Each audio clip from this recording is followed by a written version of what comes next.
বউয়ের মন যাচাই করার জন্য এঞ্জেল সাদিয়া নামে একটা ফেক আইডি খুললাম।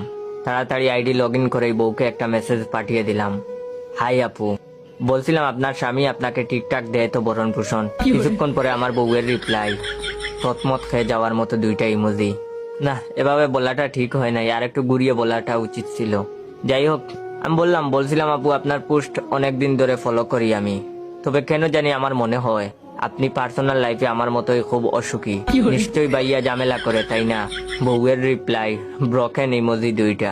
তার মানে ও নিজে এটাই মনে করে, নয়তো অন্য কিছু বলতো। আমি আবারও বললাম, খুব একাকিত্ব ফিল করেন তাই না? বউয়ের রিপ্লাই, কয়েকটা কান্নার ইমোজি। আমি বললাম আমার কাছে একটা দারুণ উপায় আছে। বউ দিল চিন্তায় পড়ে যাওয়ার মতো দুইটা ইমোজি।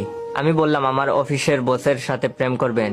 আসলে উনি অনলাইনে টাইম পাস করার জন্য একটা গার্লফ্রেন্ড খুঁজে দেবার দায়িত্ব দিয়েছেন আমাকে।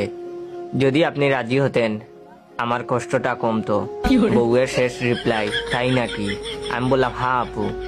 বউ আমার একটু হলেও গলে যাচ্ছে বুঝতে পারছি। লক্ষ্য করলাম আমার প্রশ্নের অপেক্ষা না করেই সে অনলাইন থেকে বেরিয়ে যায়। আমিও অফিসের কাজ ছেড়ে বাসায় ফিরি, কিন্তু কথা সেটা না। কথা হলো আজ 3 দিন ধরে আমি হাসপাতালে ভর্তি। আমার বাম হাত আর ডান পায়ের ভগ্ন দশা, বাকিগুলোরও কন্ডিশন ভালো না। আসলে ওই দিন ভুল করে ফেক আইডি মনে করে নিজের রিয়েল আইডি দিয়ে বউকে মেসেজ দিয়ে ফেলেছিলাম, তাই আজকের এই অবস্থা।